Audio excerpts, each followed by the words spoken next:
नमस्कार दोस्तों, स्वागत है आपका हमारे चैनल पर। अगर आपने इस वीडियो का टाइटल पढ़ा है तो रुको, अभी वीडियो बंद मत करना, क्योंकि आज का विषय सिर्फ आरक्षण का नहीं है। आज का विषय बाबा साहेब आम्बेडकर, संविधान और उस वादे का है जिसे सुनकर कई आम्बेडकरवादी भी चौंक गए हैं। प्रधानमंत्री नरेंद्र मोदी ने हाल ही में जो बयान दिया है वह इतना साफ और इतना मजबूत है कि सोशल मीडिया पर तूफान आ गया। कुछ लोग कह रहे हैं कि यह सिर्फ चुनावी जुमला है, कुछ कह रहे हैं कि मोदी ने आम्बेडकर की विरासत को बचा लिया। लेकिन सच्चाई क्या है? और सबसे बड़ी बात, क्या सच में आरक्षण कभी खत्म हो सकता है? इस सवाल का जवाब आज के वीडियो में अंत तक छिपा है। अगर आप आम्बेडकरवादी हैं, अगर आप आरक्षण के समर्थक हैं, या अगर आप आरक्षण हटाने की बात करने वालों में से हैं, तो यह वीडियो आपके लिए है। अंत तक जरूर देखिए, क्योंकि आखिर में मैं आपको बाबा साहेब के असली विचारों से रूबरू कराऊंगा, जिन्हें आजकल बहुत कम लोग याद रखते हैं। दोस्तों, हाल ही में सीजेपी प्रोटेस्ट हुआ और शिक्षा मंत्री ने इस्तीफा भी दे दिया। ऐसे में सोशल मीडिया में एक और आंदोलन की चर्चा शुरू हो गई है, जिसमें एक इंस्टाग्राम पर संगठन भी तैयार हुआ है जिसका नाम है आरक्षण हटाओ आंदोलन, जिस पर फिलहाल 50 लाख से ज्यादा लोग शामिल हैं। इस संगठन का उद्देश्य है कि भारत में से जातीय आरक्षण हटना चाहिए और सभी को समान अधिकार मिलने चाहिए।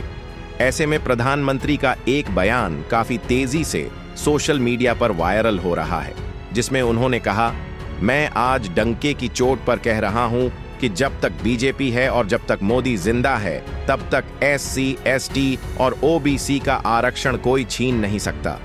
दलित, आदिवासी और पिछड़े वर्ग के भाई बहनों का हक सुरक्षित है। बाबा साहेब अम्बेडकर और संविधान ने जो आरक्षण दिया है, उसमें रत्ती भर भी कोई डाका नहीं डाल सकेगा। धर्म के आधार पर आरक्षण संविधान की मूल भावना के खिलाफ है। मैं कभी भी धर्म के आधार पर आरक्षण का खेल नहीं खेलने दूंगा। किसी भी कीमत पर एससी, एसटी, ओबीसी का आरक्षण छीनकर किसी और को नहीं दिया जाएगा। कर्नाटक या कहीं भी जो प्रयोग हुए वे गलत हैं। सामान्य वर्ग के गरीबों के लिए हमने 10% आर्थिक आरक्षण अलग से दिया है। यह किसी मौजूदा आरक्षण को खत्म करने के लिए नहीं है। यह एक नई श्रेणी है जिससे हर गरीब को फायदा होगा और किसी का नुकसान नहीं होगा। आरक्षण सामाजिक न्याय का साधन है।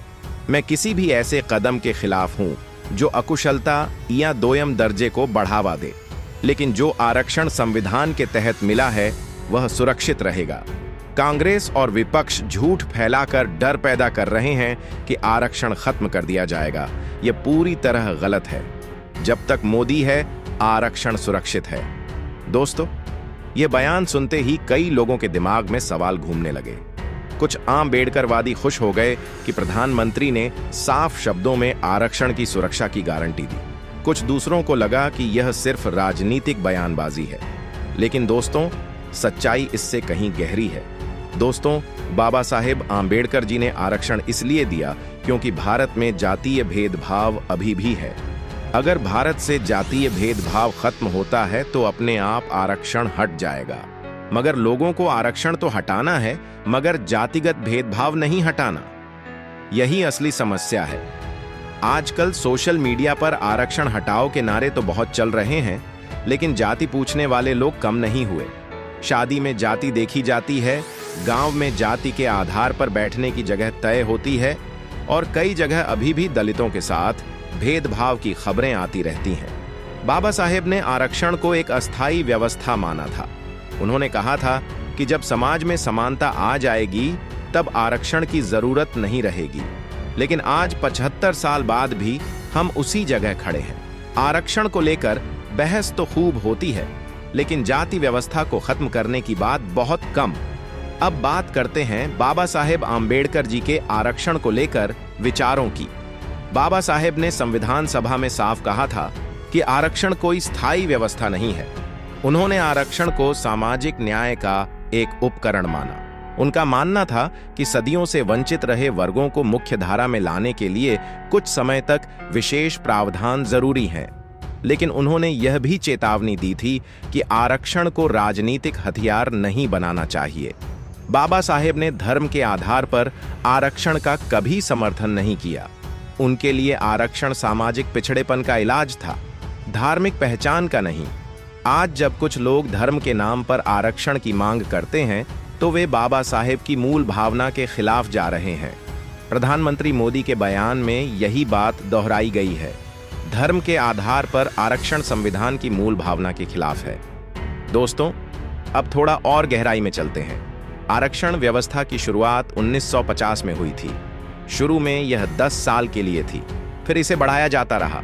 मंडल कमीशन आया, ओबीसी आरक्षण आया, फिर आर्थिक आधार पर 10% आरक्षण आया। हर बार बहस छिड़ी। कुछ लोग कहते हैं कि आरक्षण से मेरिट खत्म हो रही है, कुछ कहते हैं कि बिना आरक्षण के सामाजिक न्याय असंभव है। दोनों तरफ के तर्क सही भी हैं और अधूरे भी। सच्चाई यह है कि आरक्षण ने कई परिवारों को गरीबी और अपमान से निकाला है। लाखों दलित, आदिवासी और पिछड़े वर्ग के युवा सरकारी नौकरियों और शिक्षा में पहुंचे। लेकिन साथ ही कुछ समस्याएं भी पैदा हुईं।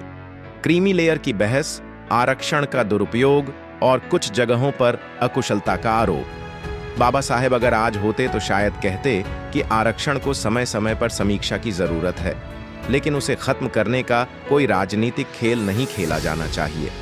दोस्तों, आज सोशल मीडिया पर आरक्षण हटाओ आंदोलन चल रहा है।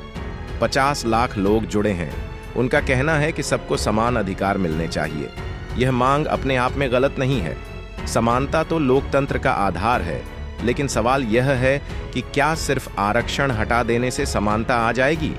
जाति व्यवस्था तो अभी भी मौजूद है। गांवों में आज भी ऊंच नीच का भेदभाव देखा जाता है। शहरों में भी कई जगह अप्रत्यक्ष रूप से जाति पूछी जाती है। अगर आरक्षण हटा दिया जाए और जाति व्यवस्था बनी रहे तो कमजोर वर्ग फिर से पीछे छूट जाएंगे। बाबा साहेब ने यही चेतावनी दी थी। उन्होंने कहा था कि राजनीतिक लोकतंत्र तब तक अधूरा रहेगा जब तक सामाजिक और आर्थिक लोकतंत्र नहीं आ जाता। प्रधानमंत्री मोदी के बयान में एक और महत्वपूर्ण बात है। उन्होंने साफ कहा कि सामान्य वर्ग के गरीबों के लिए 10% आर्थिक आरक्षण अलग से दिया गया है। यह किसी मौजूदा आरक्षण को खत्म करने के लिए नहीं है, यह नई श्रेणी है।